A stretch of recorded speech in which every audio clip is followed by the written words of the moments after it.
दोस्तों, कैसे हो आप लोग। उम्मीद करता हूँ आप लोग बहुत अच्छे होंगे। मैं शिवम शुक्ला आपके अपने YouTube channel vision coaching classes में स्वागत करता हूँ। तो दोस्तों, आज हम करंट इलेक्ट्रिसिटी का लास्ट टॉपिक पढ़ने जा रहे हैं और ये बहुत ही इंपॉर्टेंट टॉपिक है, विभव मापी यानी पोटेंशियोमीटर। ठीक है, इसके पहले हम लोग सेल पढ़ चुके हैं, हमने आंतरिक प्रतिरोध पढ़ लिया है, हमने विद्युत वाहक बल पढ़ लिया, ईएमएफ पढ़ लिया। इन सारी चीजों को हमने बहुत ही अच्छे से स्टडी कर लिया है। आज ये बहुत ही इंपॉर्टेंट टॉपिक है। कुछ बच्चों को ये वाला टॉपिक बहुत बोरिंग लगता है, बहुत ज्यादा परेशान हो जाते हैं, कहते हैं पता नहीं कैसा है, क्योंकि ये प्रैक्टिकल सब्जेक्ट है, थोड़ा बच्चों को टफ लगता है। लेकिन आज हम आप लोगों को ये बहुत आसान तरीके से बताएंगे और इसको अच्छे से आप लोग रीड करना है। यहाँ ध्यान दो, विभव मापी होता क्या है। विभव मापी एक ऐसा उपकरण है जिसका प्रयोग विद्युत वाहक बल तथा सेल के आंतरिक प्रतिरोध की गणना करने में किया जाता है। यानी सिरों के बीच में विभवांतर ज्ञात करने में या विद्युत वाहक बल को ज्ञात करने में किसका प्रयोग किया जाता है बेटा, विभव मापी। अच्छा, विद्युत वाहक बल क्या होता है? जब बैटरी यानी जब परिपथ ओपन होता है तो उनके टर्मिनल पर जो अधिकतम विभवांतर होता है उसी को विद्युत वाहक बल नहीं है। विद्युत वाहक बल एक प्रकार का विभवांतर है। जब परिपथ ओपन रहता है, परिपथ चालू नहीं है, धारा प्रवाहित नहीं हो रही, तब का होता है। ठीक है, अब आ जाओ, इसका सिद्धांत क्या है। इसका सिद्धांत क्या है? तार के प्रत्येकांक लंबाई में विभव पतन को विभव कोण होता है। यहाँ पर एक परिभाषा लगाते हैं इसका प्रयोग करने के लिए, इस थ्योरम को प्रयोग करने के लिए। इसका यही सिद्धांत है इसका कि तार के एकांक लंबाई में जितना विभव घटता है या विभव का जितना क्षय होता है उसको विभव प्रवणता कहते हैं और इसे फाई से प्रदर्शित करते हैं। अब देखो, विभव मापी में दो परिपथ होते हैं, एक प्राथमिक परिपथ होता है और एक द्वितीयक परिपथ होता है। प्राथमिक परिपथ की जो होती है फिक्स हो जाती है, एक बार बनता है, मतलब ये परिपथ फिक्स होता है, इसमें चेंजेस नहीं करते हैं।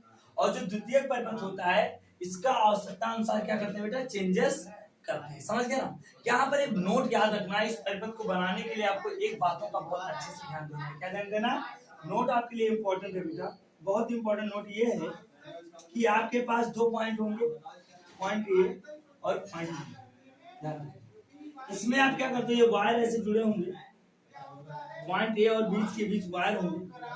अब ध्यान दो, सेल, इसमें कई सेल होते हैं तो कई बैटरी लगी होती है, अभी मैं बताऊंगा कैसा चित्र होता है। तो इसमें एक चीज याद रखना है कि सेल के सभी धनात्मक सिरे, सेल के सभी धनात्मक सिरे बिंदु ए से जुड़े होते हैं और सेल के सभी ऋणात्मक सिरों को बिंदु बी से जुड़ा जाता है। ये बात आपको ध्यान देना है। क्या ध्यान देना है? सेल के सभी धनात्मक सिरों को बिंदु ए से जोड़ेंगे और सेल के सभी ऋणात्मक सिरों को बिंदु बी से जोड़ेंगे। जैसे यहाँ पर मेरे पास सेल है, ये माइनस प्लस, इसका धनात्मक सिरा इससे जोड़ेंगे, इसका ऋणात्मक सिरा। यहाँ पर मेरे पास कोई सेल है, ये देखो, मतलब धनात्मक सिरा कहाँ जोड़ेंगे, ए से, और ऋणात्मक सिरा बिंदु बी से। और ये वायर होता है मैग्नेट का, ये क्या है, वायर होता है। तो ये आपको समझ में आ गई। अब हम बनाते हैं कि कैसी होती है विभव मापी देखने में, समझ गए ना। तो चलो इतना नोट कर लो आप लोग। तो आपने समझ लिया ना, सेल का सभी सेल का धनात्मक सिरा ए से और ऋणात्मक सिरा बी से जुड़ेंगे, इतना नोट करो। संरचना देखो, जैसे आपने मीटर स्विच पढ़ा है, मीटर ब्रिज, उसमें 1 मीटर का वायर होता है, इसमें 10 मीटर के वायर होते हैं। क्या होते हैं बेटा? 10 मीटर के वायर होते हैं। ऐसे देखो, ऐसे लगे होते हैं, ऐसे।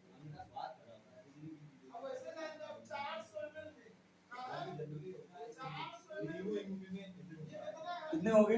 1 2 3 4 5 6 7 8 9, ये 10 मीटर के वायर होते हैं। यहाँ पर बिंदु बी होता है और यहाँ पर बिंदु, ये 10 मीटर के वायर होते हैं। पोटेंशियोमीटर में ऐसे लगे होते हैं, ऐसे तो लकड़ी क्यों लगी, इसमें ऐसे 10 वायर लगे होते हैं। लेकिन इनको हम सिंपल वे में कैसा बनाएंगे, ये 10 मीटर के जो वायर हैं इनको मैं एकदम सीधा कर दूं खींच के, यानी यहाँ पर मैं पॉइंट ये लिख दूंगा और इस 10 मीटर वायर को हमने क्या कर दिया, यहाँ पर पॉइंट बी के अंदर कर दिया।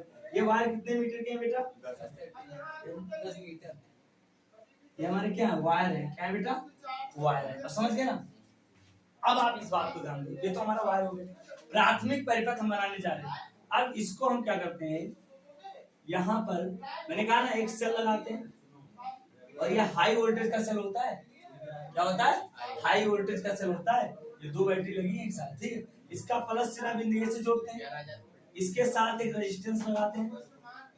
समझ गए? ये रेजिस्टेंस मान लो आर है या परिपथ का कोई भी रेजिस्टेंस है, यहाँ पर हमने यही हमारा क्या है बेटा, प्राथमिक परिपथ होता है। ठीक है, यहाँ पर एक कुंजी लगा देते हैं प्रतिच्छेद, ठीक, ये परिवर्तन से हाँ, ये धारा परिवर्तन है। अब ध्यान दो, यहाँ पर हमारे पास इसका विद्युत वाहक बल हमने मान लिया ई है, क्या बेटा, ई है, विद्युत वाहक बल क्या है, ई है, और यहाँ प्रतिरोध इसका आर है। समझ गए, ये हमारी प्राथमिक सर है। ये क्या होता है, हाई वोल्टेज का होता है। क्या होता है बेटा, हाई वोल्टेज। समझ गए ना, ये हमारा क्या है बेटा, प्राथमिक सर या प्राथमिक परिपथ मान लो, प्राथमिक। इस तरह की इसकी रचना होती है। समझ गए ना। अब हम क्या करेंगे, विभव मापी यही हो गया, अब सेकंड परिपथ इसी में जोड़ते हैं। सेकंड परिपथ को क्या करेंगे, लेकिन उसको कैसे जोड़ेंगे, कंडीशन के अनुसार। क्या जोड़ेंगे बेटा, तो पूछता है विभव मापी क्या है, विभव मापी का सिद्धांत बता दो, उसकी संरचना बता दो। ये तो इसकी संरचना होगी, क्योंकि तो इसमें क्या होता है, परिवर्ती कुंजी लगा होता है, एक तो हाई वोल्टेज का मिलेगा। कहाँ पे देखना, लैब में देखने को मिलेगा, सड़क पे थोड़ी मिलेगा, लैब में। लैब में आप जिस विद्यालय में पढ़ते हैं वहाँ के टीचर से सवाल आप कर सकते हैं कि सर लैब में, यहाँ जाने लैब जरूरी है, प्रैक्टिकल चीजें। सर ये ऐसे बोल रहा है कि जनरल लाइन में क्या काम, जनरल लाइन में बहुत, अरे यार तुमको विभव मापा जाता है ना, पता है आपको, वोल्टेज मापा जाता है किसी भी चीज का। जैसे आपको बैटरी बना, हमने बल्ब बनाया ना, उसका लिखा रहता है 12 वोल्ट, 120 वोल्ट। ये कहाँ से आता है, क्यों बताए, ये विभव मापी। अरे यार ये उसके अंदर मर्ज होता है 10 मीटर का, वो बल्ब के अंदर नहीं होता है। ये जो बल्ब बनता है इसको मापने के लिए विभव मापी का प्रयोग करके ये बता दिया जाता है कि इस बल्ब की कैपेसिटी कितनी है। तो यहाँ पर पहले मैंने क्या बताया, विभव मापी एक ऐसा उपकरण है जिसका प्रयोग विद्युत वाहक बल तथा आंतरिक प्रतिरोध की गणना करने में किया जाता है। बहुत इंपॉर्टेंट यूज है इसका, समझ गया ना। तो ये तो इसकी होगी संरचना, 1 मीटर का वायर है मैग्नेट का, ये हमारी हाई वोल्टेज की बैटरी है, ये परिवर्ती कुंजी है, और ये हमारा प्रतिरोध आर है। अब चलो हम पढ़ते हैं इसका उपयोग, समझ गया ना। तो इसको बना लो, इतना बना लो। तुम्हारी मैंने कुंजी चेंज करती है, यही वाली कुंजी लगा दो, तुम्हारी मर्जी। अब यहाँ पर दूसरी बैटरी लगाते हैं, क्या लगाते हैं, द्वितीयक परिपथ। तो यहाँ पर एक ऐसा होता है, ये माइनस प्लस, तो इसी से जुड़ेगा ना। इसका मैंने मान लिया कि इसका जो है E1 है। अब ध्यान दो, इसको हम क्या करते हैं, इसको मैं एक जॉकी से कनेक्ट करता हूँ। किससे बेटा, गैल्वानोमीटर। ये हमारा है गैल्वानोमीटर, क्या है। अब इसको इस पूरे इस पर कहीं यहाँ पर भी कनेक्ट कर सकते हैं, ये जॉकी है या ये हाई वोल्टेज नहीं है, ये हाई वोल्टेज नहीं है, ध्यान। या तो इसको ऐसे करके जॉकी को, ये देखो, ये देखो, अपने आवश्यकता अनुसार हम क्या करते हैं बेटा, इसका समझ लो। मतलब ये जो द्वितीयक परिपथ हमारा है, क्या बेटा, द्वितीयक परिपथ हमारा है, उसको हम आवश्यकता अनुसार क्या करते हैं, चेंज कर लेते हैं। मतलब अभी इसमें और भी चेंजेस, प्राथमिक परिपथ तो फिक्स है, द्वितीयक परिपथ फिक्स, एक बैटरी भी लगी होती है, 2 बैटरी भी लगी होती है, समझ गए ना। तो इतना आप लोग पहले नोट कर बना लो, इससे फिर हम लोग इसका उपयोग लीजिए। हम इसका प्रयोग करने जा रहे हैं। पहला उपयोग इसका है कि 2 सेलों के विद्युत वाहक बलों की तुलना करने जा रहे हैं कि किस सेल का विद्युत वाहक बल कितना है। ये बहुत ही इंपॉर्टेंट उपयोग। तो पहला उपयोग हम किया जाता है, उपयोग फर्स्ट है इसका, तो पहला उपयोग है वो है 2 सेलों के विद्युत, ये बहुत इंपॉर्टेंट, विद्युत वाहक बलों की तुलना करें। अच्छा ये बताओ, तुम देखकर कैसे बता सकते हो कि कौन सा विद्युत वाहक बल ताकतवर है, जब बनती है। जब अभी तो देखो तुम्हारी बात ध्यान दे, तुम सेल लेके आते हो तो उस पर लिखा होता है इतना वोल्टेज, वही विद्युत वाहक बल है। लेकिन जब सेल बनती है नहीं और विभव मापी नहीं लगाते, तो कैसे बताते हैं कि सेल का वोल्टेज इतना है। तो ये विभव मापी का उपयोग है, जो बताता है कितना चार्ज होगी ये बैटरी है। तो विभव मापी का उपयोग सबसे पहले विद्युत वाहक बलों की तुलना करने में किया जाता है। माना, अभी आप कुछ मान लीजिए, माना 2 सेल, क्या है बेटा, माना 2 सेल जिनका विद्युत वाहक बल, क्या है बेटा, विद्युत वाहक बल, शॉर्ट फॉर्म में इसको ईएमएफ कहते हैं। विद्युत वाहक बल क्रमशः E1 व E2, ईएमएफ तो इलेक्ट्रोमैग्नेटिक फोर्स, वही तो यहाँ है। वही वही विद्युत वाहक, इलेक्ट्रोमोटिव फोर्स, इलेक्ट्रोमोटिव फोर्स होता है ईएमएफ। तो माना दो सेल जिनका विद्युत वाहक बल क्या है, E1 व E2 है। समझ गए ना, विद्युत वाहक बल क्या है बेटा, E1 व E2 है। ये आयनिक बंध जो प्राथमिक परिपथ से क्या बेटा, परिपथ से चित्रानुसार संयोजित है। प्राथमिक परिपथ से क्या है बेटा, चित्रानुसार संयोजित है। चलो अब मैं बना लेता हूँ। प्राथमिक परिपथ हमारा क्या था, बहुत आसान था। मैंने एक वायर लिया था, क्या है, कितने मीटर का वायर है बेटा, 10 मीटर का। एक मैग्नीन का वायर है ये भी। इसको हमने क्या कर दिया, हाई वोल्टेज से जोड़ दिया। यहाँ पर रेजिस्टेंस मैंने इसका लगा दिया और यहाँ पर हमने क्या लगा दिया, कुंजी लगा दिया। ये माइनस सिरा है दो, प्लस को प्लस से, प्लस सिरे को ए से और माइनस सिरे को बी से जोड़ दिया। ये हमारा हो गया प्राथमिक परिपथ। समझ गए, ये हमारा क्या है, 10 मीटर का एक वायर है। अब ध्यान दो, हमने क्या किया, यहाँ पे हमने एक बैटरी को जोड़ा, ये देखो। फिर मैंने इसी के साथ एक दूसरे बैटरी को जोड़ दिया, दो बैटरी। हेलो ना बेटा, अब इन दोनों बैटरी को हमने क्या कर दिया, यहाँ पे एक गैल्वानोमीटर से कनेक्ट कर दिया। ये देखो, और ये हमारा क्या है, जॉकी है। इसको ऐसे टच करते हैं, समझ गए। अब यहाँ एक बात ध्यान देना, ये जो पॉइंट है ना,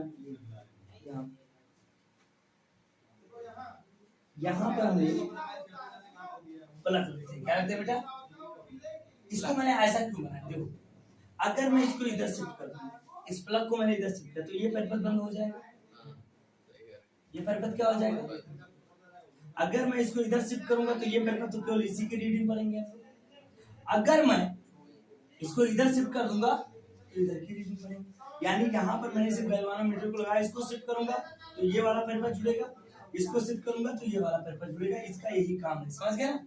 ऐसे शिफ्ट कर दो, इधर कैसे कर दो, तो इसका मैंने मान लिया क्या है बेटा, विद्युत वाहक बल E1 है, और इसका मैंने क्या मान लिया, समझ गया ना।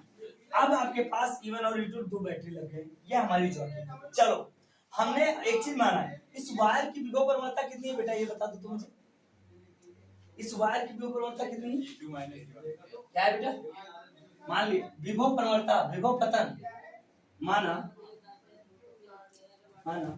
तार AB, क्या बेटा, तार AB के पर्त एकांक आयतन में, ये तो सिद्धांत है, पर्त एकांक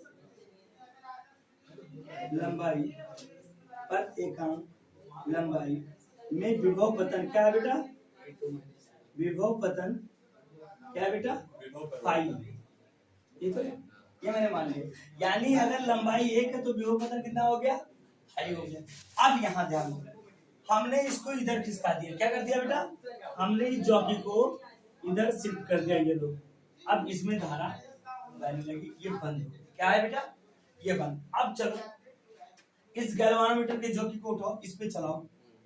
तो जब गैल्वानोमीटर के जॉकी को मैंने यहाँ रखा तो हमने देखा कि जो गैल्वानोमीटर में आ रहा है विक्षेपण को इधर आ रहा है, डायरेक्शन इधर। फिर इस जॉकी को मैंने यहाँ रखा तो देखा गैल्वानोमीटर में इधर। अब बता, सिरे B पर गैल्वानोमीटर की विक्षेपण इधर हो रहा है और सिरे A पर विक्षेपण मतलब बीच में कहीं तो है कि जहां पर गैल्वानोमीटर एकदम सीधा, यानी धारा नहीं बह रही। ये तो हुआ। अगर यहाँ विक्षेपण इधर है, यहाँ विक्षेपण इधर है, तो अब मुझे उसकी तलाश करनी है कि जहां पर धारा 0 हो गैल्वानोमीटर में। तो हमने इसको उठाया, यहाँ रखा, यहाँ रखा, यहाँ रखा। फिर हम रखते मुझे मिल ही गया। आखिर में मैंने ये पॉइंट देख लिया। इस पॉइंट पर जब मैं गैल्वानोमीटर को लाके रखा यहाँ, तो इसमें प्रवाहित होने वाली धारा IG बराबर क्या होगी, 0। और ये यहाँ से जो दूरी है इसकी L1 है बेटा। इस पॉइंट को हमने D माना। अब मुझे एक बात बताओ, अगर इसमें प्रवाहित धारा 0 हो गई, ये क्या बताता है, धारा 0 कब होती है, इसमें प्रवाहित धारा 0 हो गई। इसका मतलब कह रहा है कि जो ये भी विभवांतर है और जो ये भी विभवांतर है, ये दोनों आपस में बराबर है। क्योंकि जब तक विभव बराबर नहीं होंगे तब तक धारा कब बहना बंद होगी, विभव बराबर हो जाए, दोनों बराबर चार्ज हैं, तो किसी में ज्यादा आवेश नहीं, किसी में कम आवेश नहीं, तो धारा का कोई पता नहीं होगा। तो ये भी तो बताया था कि प्रतिरोध वाला जो होता है। हाँ सुनो मेरी बात, तो धारा का प्रवाह यहाँ पर क्यों नहीं हो रहा है? या तो बहुत ज्यादा प्रतिरोध हो, जैसे कुचालक पदार्थ तो उसमें धारा का प्रवाह नहीं होता, लेकिन ये तो चालक में धारा का प्रवाह बंद कब होगा? जब दोनों सिरों पर विभवांतर क्या हो जाए? शून्य हो जाए। यानी यहाँ का जो विभवांतर है इस बैटरी का, चार्ज बैठा हुआ आराम से चार्ज होके आया है, और जो इसका विभवांतर, इनके एडी सिरों का विभवांतर है, ये दोनों आपस में क्या है? बराबर है, तभी तो धारा नहीं बह रही है। तो यहाँ पर हम क्या लिखे? अतः लिख सकते हैं, अतः चूंकि ऐसे चूंकि IG बराबर क्या है बेटा? 0 है, इसलिए क्या हो जाएगा? इसलिए AD सिरों का, AD का विभवांतर क्या है बेटा? AD का विभवांतर, विभव बराबर क्या हो जाएगा?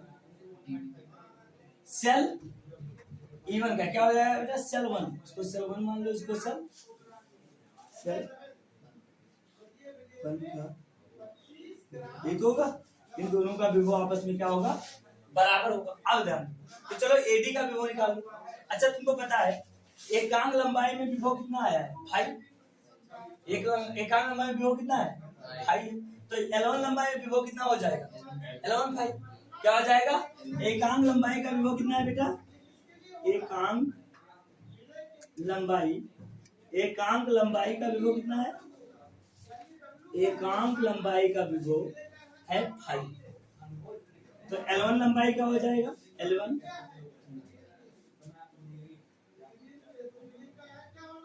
तार का विभव कितना हो जाएगा? L1 लंबाई के तार का विभव क्या हो जाएगा? L1 5। और आपको पता है सेल का विभव कितना है? तो यही एडी का विभव हो गया, एडी तार का विभव हो गया।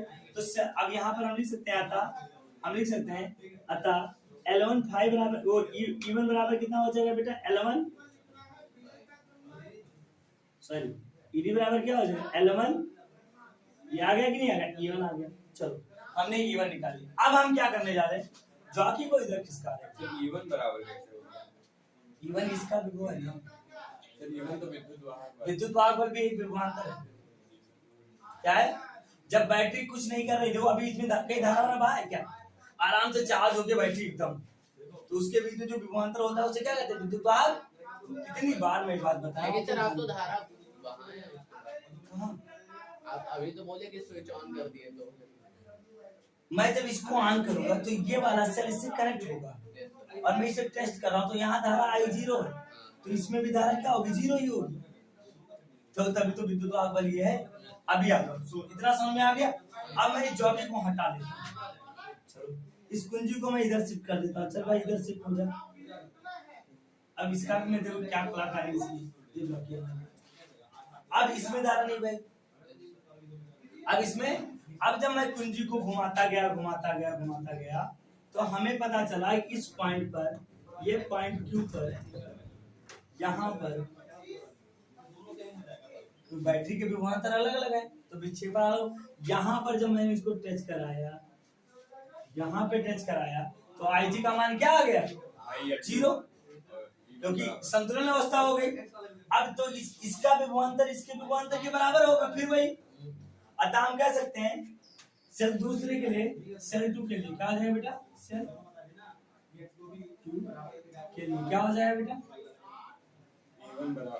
E2 बराबर क्या हो जाएगा? E2 बराबर हो जाएगा AQ का विभवांतर। क्या हो जाएगा बेटा? AQ का विभवांतर। तो E2 तो ऐसे रख दो, AQ क्या है? L1 L2 5 क्या हो जाएगा बेटा?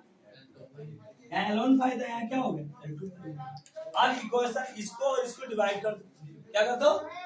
इनको और इनको तो डिवाइड करोगे तो क्या आ जाएगा? E1 अपान E2, ये क्या हो जाएगा? L1 5 अपान L2 5। 5 से 5 मर गया, तो यहाँ देखो E1 अपान E2 समझने की कोशिश करो, इधर टाइम मिलेगा लिखने के लिए। L1 अपान L2। अब L1 और L2 निकाल सकते हो मेजर करके। और तुम बता सकते हो किसका विभवांतर ज्यादा है किसका विभवांतर कम है, बता सकते हो कि नहीं बता सकते हो?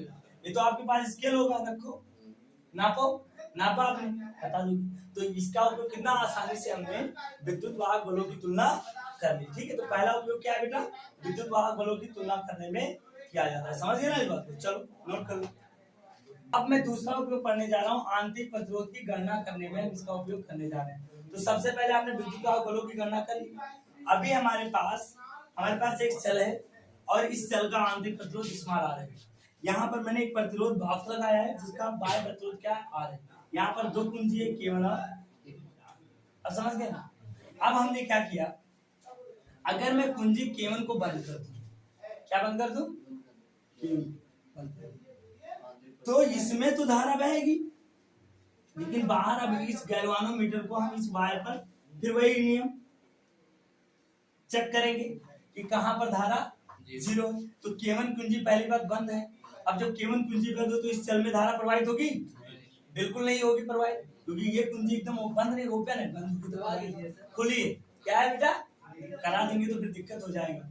तो यहाँ पर ध्यान दो, जब मैं पहले सबसे पहले हम क्या लिखेंगे, मान लो, माना सेल का विद्युत वाहक बल क्या है बेटा? सेल का विद्युत वाहक बल, सेल का विद्युत वाहक बल क्या है बेटा? E1 है। वह आंतरिक प्रतिरोध मैंने क्या मान लिया बेटा? आंतरिक प्रतिरोध R है। क्या है बेटा? आंतरिक प्रतिरोध कैपिटल R है। अब चलो, जब K1 कुंजी खुली हो क्या होगा बेटा? जब K1 जो कुंजी है वो क्या हो बेटा? खुली हो। अब जब K1 कुंजी खुली होगी तो इसमें धारा नहीं बहेगी, ये बात पता चल गया ना? जैसे ये आंतरिक प्रतिरोध आप आर लिखे हैं तो ये नीचे कैपिटल आर बाह्य प्रतिरोध है।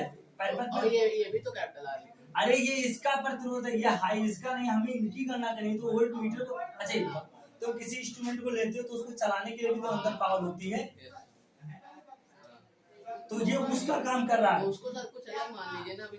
क्या आर नहीं मान, इसको आर एच मान लो। बस यह है हमारा ई। क्या है बेटा? ई। अब सुनो, जब मैं कुंजी ओपन कर दूंगा तो ये धारा यहाँ से निकलेगी, लेकिन पूरे परिपथ में नहीं जा रही। तो ये परिपथ पूरा ही नहीं, तो धारा निकलने ना निकलने का फर्क नहीं पड़ता है। अगर कहीं पर भी सर्किट एक जगह खुल जाए तो जब तक सर्किट कंप्लीट नहीं होगा तो धारा का प्रवाह होगा ही नहीं अच्छे। अब ध्यान दो, हम गैल्वानोमीटर को पकड़ना है जब कुंजी ओपन है। इसको मैं चेक करना शुरू किया, फिर हमने देखा कि इस पॉइंट डी पर, और ये कितना L1 यहाँ पर इसका जो वो है, क्या नाम है, इसमें बहने वाली धारा IG का मान क्या हो गया? 0 हो गया। और जब धारा IG 0 होगा तो ये जो इसका विद्युत वाहक बल है E, क्या है बेटा? इसको EH मान लो। इसका विद्युत वाहक बल जो E है, इसके अंदर के विभवांतर की क्या होगा? बराबर होगा कि नहीं होगा? ये तो आप जान ही गए हो। जब K1 कुंजी खुली होगी तो सेल का विद्युत वाहक बल किसके बराबर होगा? कुंजी खुली हो तथा IG बराबर क्या हो जाए बेटा? 0 हो। कुंजी भी खुली हो और यहाँ पर IG भी 0 हो जाए तब क्या होगा? तब इस सेल का जो विद्युत वाहक बल है इसके विभवांतर के बराबर हो जाएगा। इस स्थिति में क्या होगा बेटा? इस स्थिति में क्या हो जाएगा? ध्यान दो, इस E1 बराबर क्या हो जाएगा? L1 फाई, क्योंकि विभव पतन तो फाई है ना, ये आप समझ गए ना? वही बात। अब सुनो, अब अगर कुंजी ये बंद हो जाए, K1 कुंजी, ये दोनों कुंजी क्या होगी? ऑन होगी, एकदम बंद होगी, मतलब ओपन नहीं है, परिपथ तब चालू हो गया। तो जब परिपथ चालू होगा तो इसमें क्या प्रवाह होगा? धारा। क्या होगा बेटा? आई का प्रवाह होगा कि नहीं होगा? अब धारा आई का प्रवाह हो गया। अब सुनो मेरी बात, जब धारा आई का प्रवाह हो जाएगा तो अब ये गैल्वानोमीटर में भले धारा 0 हो, लेकिन ये परिपथ तो चालू हो गया। अब मैंने जब गैल्वानोमीटर को चेक किया तो गैल्वानोमीटर को जैसे हमने चेक किया तो इस समय जो गैल्वानोमीटर की हालत है वो क्या है कि इसको मैंने चेक किया, IG बराबर 0 होगा। लेकिन इस स्थिति में क्या होगा? अब यहाँ विद्युत वाहक बल होगा कि विभवांतर होगा? जब परिपथ चालू होता है तो विद्युत वाहक बल किसमें बदल जाता है? टर्मिनल विभवांतर। टर्मिनल विभवांतर में परिवर्तित हो जाता है। तो जो ये विभवांतर था वो किसमें बदल गया? टर्मिनल विभवांतर में बदल गया। क्या हो गया?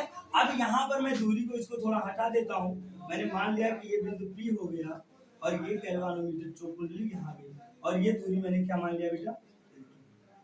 इससे सहमत हो? अब क्या होगा? अब ये जो जब परिपथ ओपन हो जाए, क्या हो जाए बेटा? जब कुंजी क्या हो जाएगी? जब K1 यानी कुंजी क्या हो बेटा? बंद हो। क्या हो बेटा? बंद हो। अर्थात क्या हो जाएगा? अर्थात परिपथ क्या हो बेटा? परिपथ में धारा I और Y। अगर कुंजी बंद होगी तो परिपथ में धारा I प्रवाहित हो, तब क्या होगा? अब धारा I प्रवाहित होगी, तब अब ये विद्युत वाहक बल नहीं रह गया। अब क्या हो गया बेटा? टर्मिनल। तो सेल का टर्मिनल क्या हो जाएगा बेटा? टर्मिनल विभवांतर। सेल का टर्मिनल विभवांतर P बराबर क्या हो जाएगा? B बराबर हो जाएगा L2 फाई। होगा कि नहीं होगा? अब जब परिपथ चालू हो गई तो विद्युत वाहक बल नहीं रहा। टर्मिनल विभवांतर किसके बराबर हो जाएगा? L2। तो B निकल आया, E निकल आया। हमें निकालना है क्या है? आंतरिक प्रतिरोध। अब मैं यहाँ पर एक फार्मूला एडिट करता हूँ। आप लोगों को बहुत अच्छे से आता है एडिट करना, फोटो वोटो बहुत अच्छे से एडिट करते हो। ये अच्छी चीजें तुम्हें अच्छी नहीं लगती। आ जाओ, आपको पता क्या है? B बराबर क्या होता है? E बराबर क्या होता है? E बराबर होता है B प्लस AL। होता है कि नहीं? E बराबर क्या होता है? B plus IL। Small option B plus क्या होता है? स्मॉल। ये तो होता है, ये आपने पढ़ा है कि नहीं? विद्युत वाहक बल टर्मिनल विभवांतर और आंतरिक प्रतिरोध में संबंध। यहाँ से जरा बताओ IR बराबर क्या होगा? जरा बताओ मुझे। E माइनस B होगा कि नहीं होगा? हो गया ना? अच्छा ये बताओ I बराबर क्या होता है? ओम के नियम से I बराबर होता है, I बराबर होता है B इंटू R। I बराबर क्या होता है? B इंटू R होता है। नहीं, B बराबर क्या होता है? I R होता है ना? तो I बराबर क्या हो जाएगा? I बराबर B अपन R हुआ कि नहीं हुआ? अब मैं यहाँ पर I की वैल्यू उठा के रखता हूँ। तो जब I के वैल्यू यहाँ पर रखूंगा तो क्या आ जाएगा? B अपन R इंटू R बराबर क्या हो जाएगा? E minus B। तो यहाँ से R बराबर क्या निकलेगा? E माइनस B बटा B और इंटू क्या आ जाएगा? R। ये भी एक आंतरिक प्रतिरोध का प्यारा सा खूबसूरत सा संबंध है जिसका प्रयोग हम यहाँ पर करेंगे। R क्या है? बाह्य प्रतिरोध है ये वाला। अब जब E और B का मान उठा के रखो इसमें, तो जब E और B का मान उठा के रखोगे तो E का मान क्या है बेटा? E का मान L1 फाई। B का मान क्या है? L2 फाई, है ना? और नीचे क्या है? B का मान क्या आ जाएगा? L2 बटा R। ये तो अब सुनो, फाई को कॉमन करो तो क्या आ जाएगा? R बराबर L1 माइनस L2 बटा, और ऊपर भी फाई और नीचे भी फाई और इंटू क्या हो जाएगा? R। फाई से फाई मर गया तो R बराबर क्या आ गया? L1 माइनस L2 बटा L2 इंटू R। ये लो कितना खूबसूरत सा रिलेशन आ गया। यानी L1 L2 निकाल सकते हो और कैपिटल R दिया रहेगा तो आंतरिक प्रतिरोध की गणना कर सकते हो। और इसको अच्छे से फिर से एक बार प्रैक्टिस कर लेना। आशा करता हूँ हम लोगों को बहुत अच्छे से समझ में आएगा। ठीक है, यहाँ पर देखो, यहाँ पर मुझसे मिस्टेक हो गया था। आंतरिक प्रतिरोध बेटा स्मॉल आर है। क्या बेटा? स्मॉल आर, सॉरी यहाँ पर स्मॉल आर लिखोगे। अब यहाँ एक बार फिर से समझ लो, मैंने कुंजी K1 को खुला कर दिया, तो जब कुंजी K1 खुला रहेगा तो इसमें धारा बहेगी नहीं, यानी ये चार्ज है, आराम से बैठा है, कोई कुछ नहीं कर रहा। तो इस समय जो इसके सिरों पर विभवांतर होगा उसे क्या कहते हैं? विद्युत वाहक बल। अब मैंने चौक कुंडली को उठाया, जॉकी को, जॉकी चल रहा है, जॉकी चलते चलते यहाँ पहुंचा। उसने देखा जब ये यहाँ पहुंचा तो उसको पता चला कि यहाँ पर तो आने पर धारा 0 हो गई। क्या हो गई? तो अब धारा 0 हो गई, इसका मतलब ये कहता है कि जो इसका विभवांतर होगा वही इसका विभवांतर होगा, यानी E1 बराबर L1 फाई हो गया। आ जाओ, L1 फाई तो जानते हो, अभी आपने निकाला है। फिर तो जब K1 कुंजी बंद हो, यानी अब ये परिपथ चालू हो गया, इसमें धारा बहना शुरू हो गया। अब मैं फिर जॉकी को उठा रहा हूँ, टच कर रहा हूँ कहाँ, तो यहाँ पर आने पर धारा 0। तो अब जब परिपथ चालू हो जाएगा तो अब विद्युत वाहक बल नहीं रहेगा, अब क्या होगा, टर्मिनल विभवांतर होगा, और ये टर्मिनल विभवांतर इस विभवांतर के क्या होगा, बराबर होगा। यानी यहाँ पर तो B बराबर L2 हमें पता है, संबंध हम जानते हैं, E बराबर क्या होता है, V प्लस आई आर, तो यहाँ से आई आर बराबर E माइनस V, और ओम के नियम से V बराबर आई आर, यहाँ से I बराबर क्या आ जाएगा, B अपान, मैंने B अपान आर यहाँ पर रख दिया, तो यहाँ R बराबर क्या हो जाएगा, R इधर जाएगा, B नीचे आ जाएगा। अब मैंने E और B का मान उठा के रख दिया, फाई को कॉमन कर लिया, फाई कट गया, यार कमान गया, L1 L2 निकाल सकते हो मेजर करके, R की वैल्यू दी रहेगी तो स्मॉल r आप निकाल सकते हो। इस तरह आपने बहुत अच्छे से विभव मापी के दोनों उपयोग को पढ़ लिया। तो आपका ऐसे क्वेश्चन आता है, कभी कभी इस फार्मूले का आंसर देना रहता है, इस बात को ध्यान देना, ठीक है। अच्छे से पढ़िए और मस्त रहिए।